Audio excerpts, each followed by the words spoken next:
6:30 at night. That's the scoop from the Weather Center. Let's send it over to Mike. All right. Well, thanks, Kim. President-elect Obama could end up picking some of his biggest political rivals for key cabinet posts.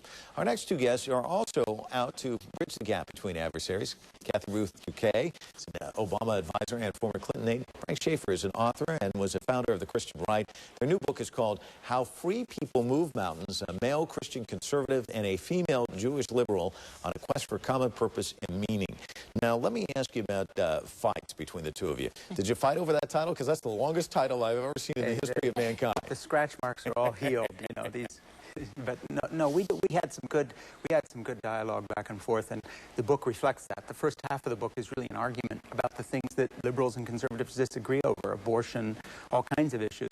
The second half of the book says, in spite of all that, here's what we can agree on in terms of what needs fixing in our country. Let's lay all these differences aside for a while and get to issues that really concern every American, no matter what they believe or what their religion or non-religion is. So, Kathy, you guys, you're sort of like Mary Madeline and James Carville, except not as crazy and colorful, right. Correct? And I'm not bald. Exactly.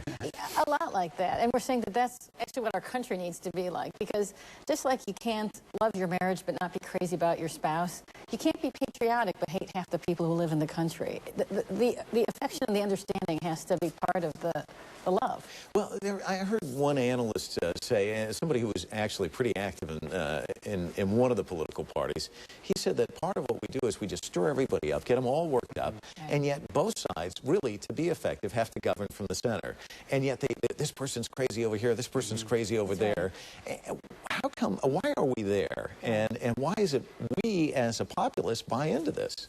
Yeah, you know, we're a 50% country, so we can't govern as though the other half isn't going to exist.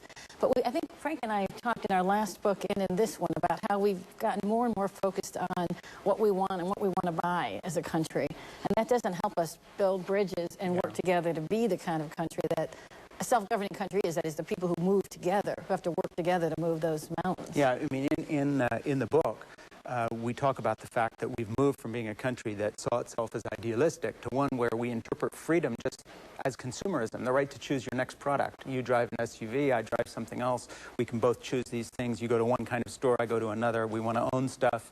In fact, some of our economic crisis is related to that right now because everybody wants everything without having to pay for it, and so we all go into debt.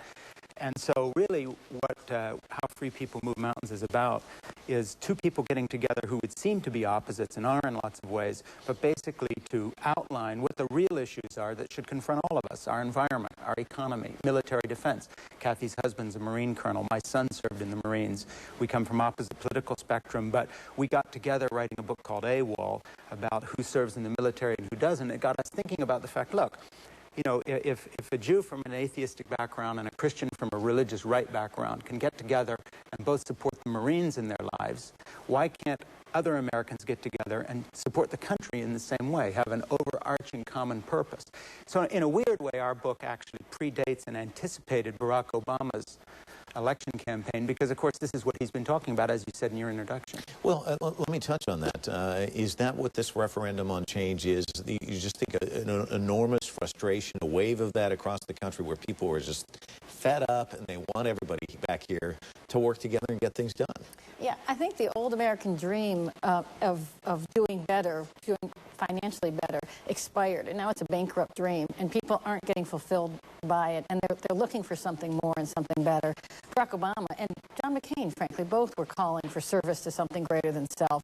I think that moved people. Barack's vision for going into the future is what got him the votes, but he can't do it by himself. The people, us, have to be part of it too. The people who disagree with each other and think the other one's the problem have to set aside those prejudices, find the thing to care about the other person, and then find ways to work together. Yeah, and you can come at it from opposite ends, but the fact is you can both realize, no matter whether you're approaching it this is Christian theology or just simply observing human nature from a psychological point of view, stuff doesn't make you happy. Wanting more stuff doesn't make you happy. Going into debt for yet more stuff doesn't make you happy. Now it's ruining our country, literally. And so we've got to get back to a more spiritual concept of what it means to be an American. I don't mean a religious concept, but I mean the idea that things of the spirit that are edifying, a common purpose, whether it's in the Marine Corps or to serve our country in some other way, or whether it's to help solve our economic problems or the environment. You know, these things don't have to be done just by people who all agree together. We can disagree on lots of stuff, and we don't even have to meet in the middle. We can keep disagreeing, but we have to understand we're in a lifeboat, and our ship is sinking. We don't have the luxury of discussing the little stuff anymore and hating each other. Well, the book is called How Free People Move Mountains. Thank you both for coming in and talking about this intriguing idea that we can all get along. I love it. Oscar-winning actress Marissa Tomei and basketball legend Earl the Pearl Monroe are in the studio this morning. Find out why they're in town coming up.